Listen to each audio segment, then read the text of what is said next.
Good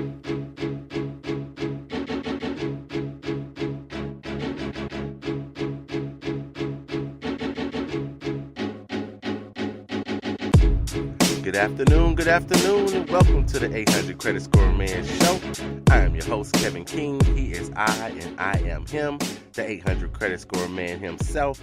And thank each and every one of you for coming in and listening to the 800 Credit Score Man Show. You know that I truly, truly appreciate it. So look, what are we going to talk about today? Today, we're going to talk about the cost of credit. Now, if you follow me on social media at all, and if you don't, here's where you can catch me. You can catch me on Facebook as 800 Credit Score Man. Go to my business page, which is the 800 Credit Score Man. Hit like. I'd appreciate that if you would do that on Facebook. You can catch me on Instagram. I'm 800 Credit Score Man on Instagram. And on Twitter, I'm at Credit Score _man on Twitter. Catch me, follow me at any of those places. I put out every once in a while, let you kind of know what the topic is going to be for the next show. You know, we coming on Saturdays at 1:30 Central Standard Time, 2:30 on the East Coast, 11:30 a.m. on the West Coast. So this week I did say, hey, we're going to talk about the cost of credit.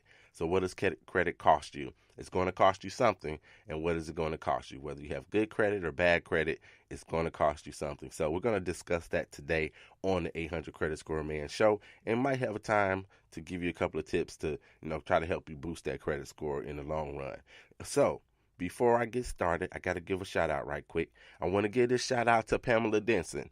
Now, Pamela didn't do anything necessarily, but her son and her daughter-in-law, Sherrod and Marie Denson, had a bouncing baby boy. His name is Reese Matthew. So I want to say congratulations to the mom and dad and grandma as well. So happy born day to Reese Matthew. I heard his uncle already gave him his first baseball glove. So we know that his future is truly, truly bright. And so happy born day to you, Reese.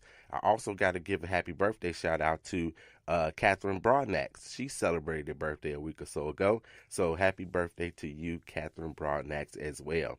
All right, so let's jump into the show.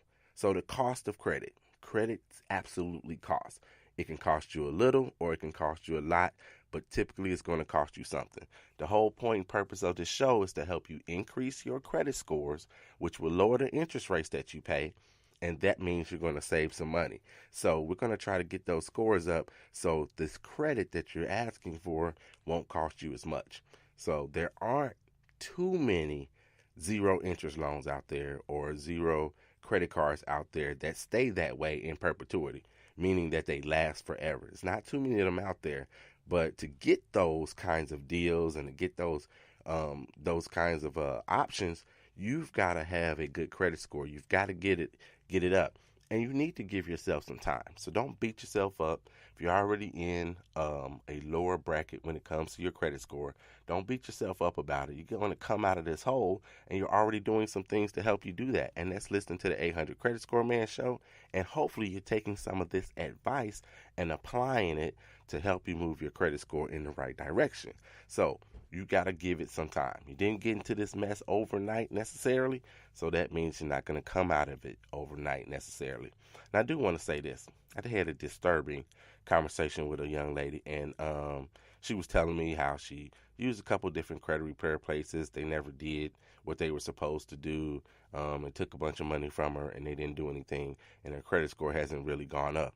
They make some promises to her that were not right. So if you are talking to a credit repair person, you listen to this show, and you're looking for credit repair, credit restoration, and you don't call me, shame on you. You can always give me a call, 312-600-5855. So she talked to a couple of people. They said, hey, we can get your credit score changed around 30, 45 days. That means you need to run. You need to absolutely run. I don't believe there's anybody that can make that kind of guarantee to you to get your credit score up and above wherever you want it to be in 30 to 45 days. It takes the credit bureaus 30 days to evaluate anything that you send to them. So there's no way in the world that you can get all those things done.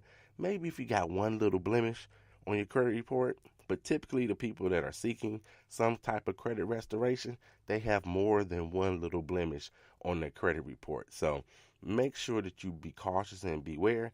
And if you need some help, you can contact me, 312-600-5855. Don't call me on Saturday mornings because you know what I'm doing. I'm prepping for the show. And right after the show, I'm kind of dealing with people that are sending in emails and on social media asking questions and things of that nature. So you can always ask me a question on any of those social media sites, as well as you can email them to me. 800, that's 800, at creditscoreman.com. You can do that, and you can also go to my website, www.creditscoreman.com. You can do that. So let's talk about this cost of credit. So what are the benefits of having a high credit score? Well, obviously, you get to get approved for things that you want to buy. You can get approved for those things. You get better interest rates, right? So like I said, you're going to increase your score. Interest rates are going to be lower. You're going to save money. Then you can even drive your interest rates down if you have a good credit score. Now, how do you do this? You can do this by pitting banks against each other. So if you follow my advice about, say, buying a car, when I tell you about buying a car, I say don't buy your car from the dealership, of course, but you don't have to use their financing. You can go prepared, already approved, by going to your bank first, saying this is the kind of car I want, this is the most likely the amount of the car that I want, what I'm willing to pay for a particular car. You can go to the bank and tell them all that information, and they can approve you prior to you going to the dealership and striking your deal. So you can pit banks against each other because you go into your bank, let's say, whoever you bank with, you go to them, you fill out the application, and they say, okay, we will approve you, and we'll approve you for 4%. You say, great, thank you very much. I'll let you know when I find a car. How much time do I have before you rescind this deal, or we got to start paperwork all over? And then what you do is you go to the bank that's across the street or down the street. It's usually one not too far, right? Go to that bank. Tell them before they even pull a credit report on you. My bank said I can get a 4% rate. Can you beat this? If you can't beat this, and my bank told me I have an XYZ credit score, can you beat this? If you can't beat this, don't waste my time. I don't want to waste your time because I'm going to go with the one with the lower interest rate.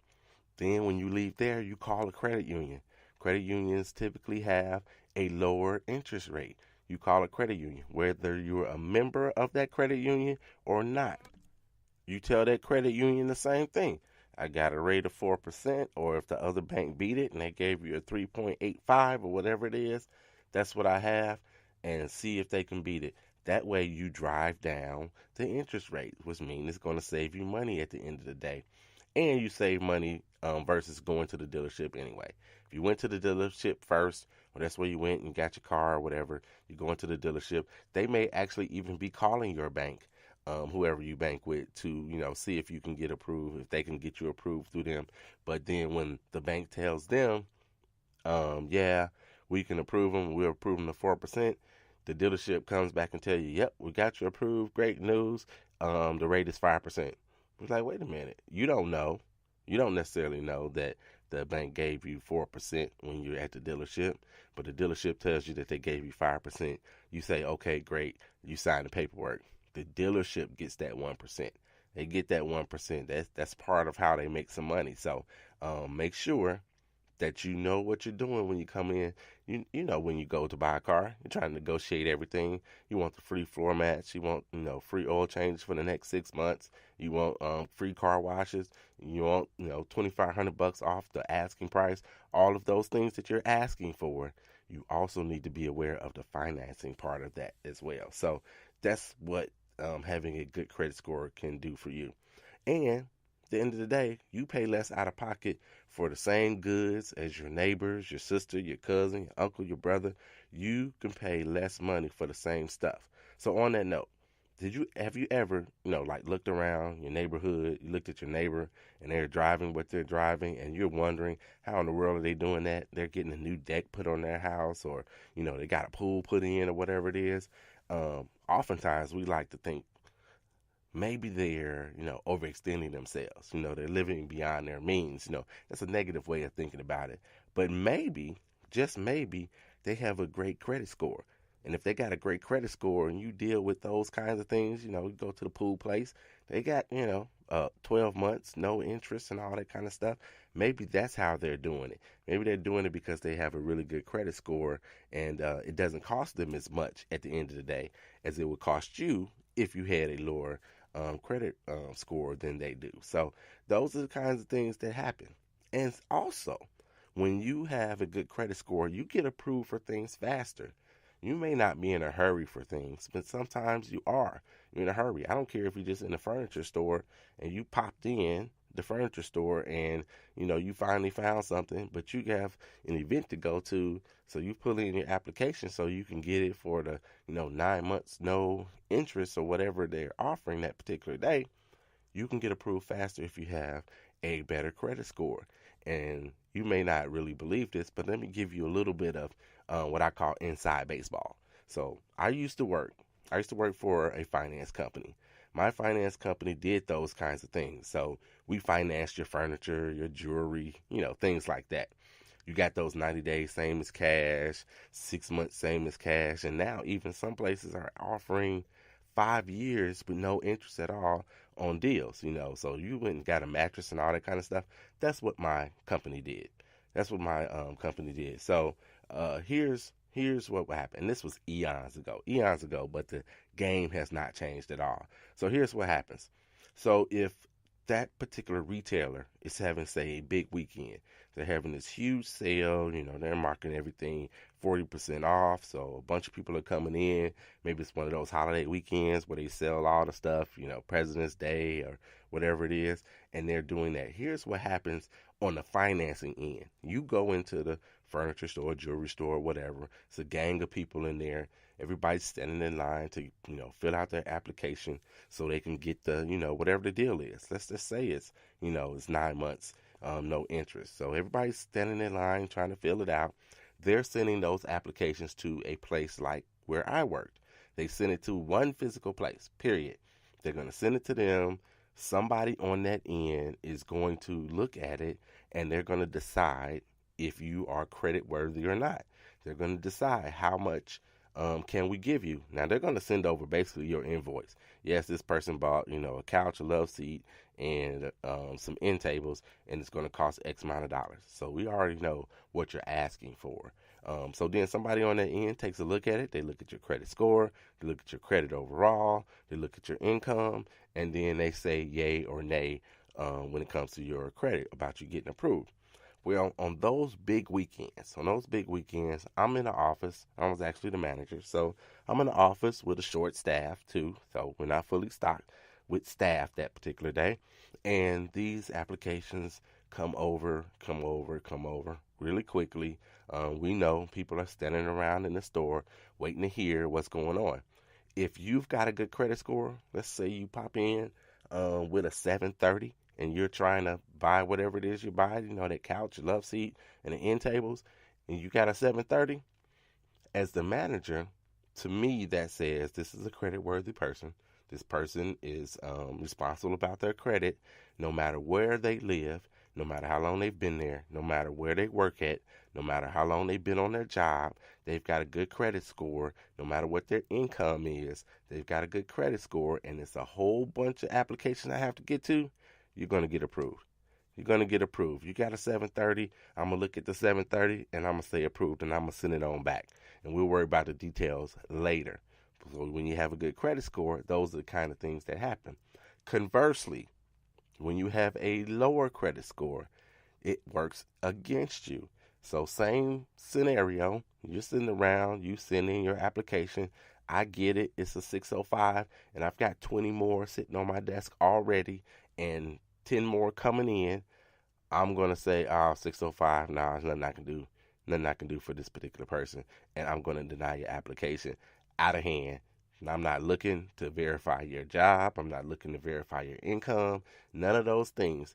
You've got a 605. I got a person with a 730. Boom, they're going to go. Now, if you sit in the middle somewhere, it may take a little longer for you to get approved because you're sitting in the middle. Maybe you can be approved. You're on the cusp of a good credit score and you can be approved.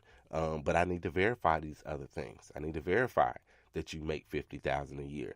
I need to verify that you actually work at this job and you've been there 8 years. On a Saturday, that may not be possible to verify how long you've been at a place, but I have to look at those things and evaluate if this person can be approved or not for the amount that they're asking